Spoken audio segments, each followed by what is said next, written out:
It connects Arizona and Nevada, towering 900 feet above the Colorado River. The Hoover Dam Bypass Bridge is an engineering marvel. The concrete and steel bridge stretches nearly 2,000 feet across Black Canyon just downstream from Hoover Dam.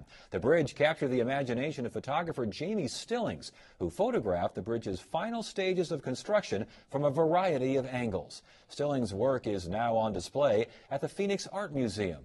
The bridge at Hoover Dam, photographs by Jamie Stillings, is a collection of more than 40 photographs that chronicle the creation of what is the second highest bridge in the country.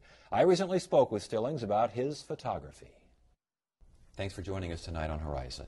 You're welcome. Thank you. Talk about this business of shooting a dam and the Hoover Dam in particular. Is it something you always wanted to do? Was this serendipity raising its head? What was going on here?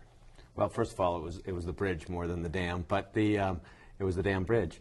I was on a road trip that went from Santa Fe, where I'm based, towards the Mojave Desert. I was really out just to explore visually and kind of loosen up my creativity.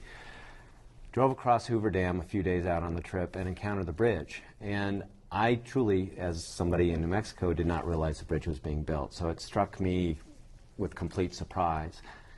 And watching arch segments of a bridge moving across a canyon over the Colorado River was just captivating to me, and especially the fact that they were working 24 hours a day. So the lights at night gave it a very cinematic quality, and it just struck me, and I had to do something. So was it something that when you saw it happen, I mean, as a photographer, you see things in composition, you see things in terms of light and color and all sorts. Would you say that did the photographer in you say there's something here, or did the human in you say the ingenuity and the workmanship involved says something to me? It was really all of those layers at once in many ways. Photographically, I found it compelling. I've always enjoyed the man-altered landscape, the interface between the man-made and the natural world, and certainly this is a place that in Hoover Dam we had already had a very important mark in the land, and here was a bridge that, depending on how you looked at it, could be in its own space within the natural environment or be integrated into the dam. Additionally, in many ways, I refer to this as an erector set on steroids. Watching a bridge moving across a canyon and trying to imagine building that was just remarkable to me, and something that I didn't understand at the onset but wanted to know more about. And this photograph we're looking at right now, it's pretty, it's provocative, it's got colors, it's got contrast, it's got all the things that I'm sure a photographer, certainly an artist, would be looking for. Did you know that you would be seeing this kind of a thing, in this instance, at night? Well, that was one of the fascinating things. When we first arrived there, it was at dusk. And the lighting as it became dark was definitely one of the captivating things at the front end. That particular shot is one that I saw in my mind's eye, took a quick snapshot of, and when I was able to actually return to begin my formal work with the bridge, that was one of the first and key images that I made. Were you surprised at the image itself? Because sometimes when you do photography, you're seeing something, then later you look at it again, you see something completely different. Did you get any of that when you were taking some of these shots? I think that there was, again, a combination of things. In many ways, because of needing to be aware of where I wanted to be within the canyon at different times of day, I had to do a lot of pre-visualization. Mm-hmm. And at the same time, there would be moments when I would do something that I felt was expected. It's the view that you obviously are going to gravitate towards.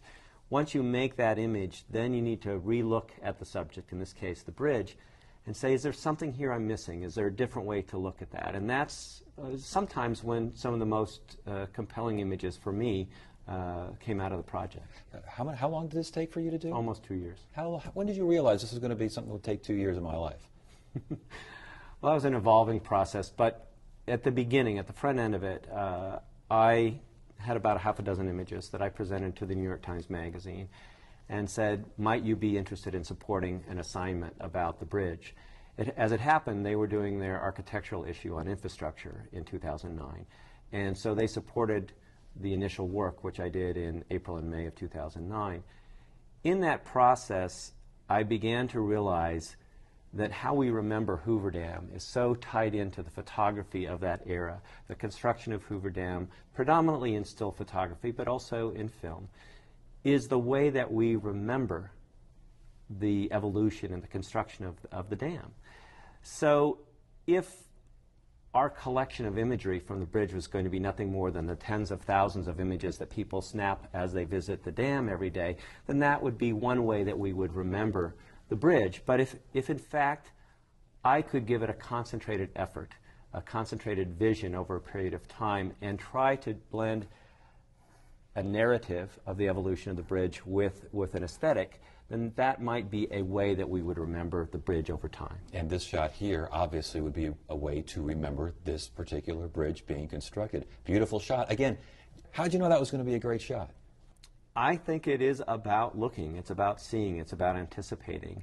And quite literally, I would say that the notion of where new images might come from was circling constantly in my brain over 2 years. I don't know, sometimes I think my wife might have thought me a little bit obsessed about the bridge, but it's really what you have to do. If you want to evolve a series of images over time, make them interesting, you have to be thinking about where they are all the time, and you have to be patient in finding the right time of day and following through those, committing to certain shots, Sure. if you will. Sure. How many photos did you take?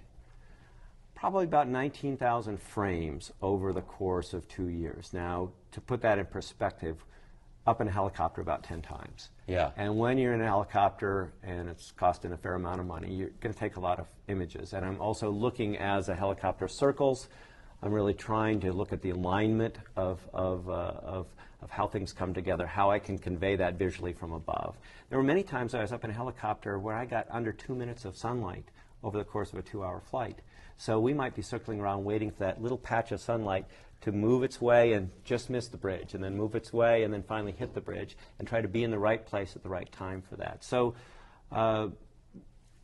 the groundwork is very slow and considered in a way. The aerial work is very fluid and dynamic, but hopefully from a compositional standpoint, they work together. What kind of response have you had from this so far?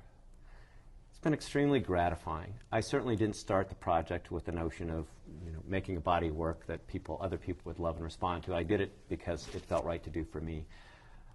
But what I've found is that people respond to the work on a whole bunch of different levels. Somebody's grandfather worked at the dam when it was being built. Somebody else is an engineer. Somebody else just loves bridges. Somebody else has a childhood memory of visiting that, or wants to go back and be able to walk across the bridge and see the dam from a different perspective. So it's been really, really wonderful to see the different ways that people have accessed the work, and I'm really grateful for that. All right. Well, very good. Congratulations, and good stuff. Thanks for joining us. We appreciate it. Thank you.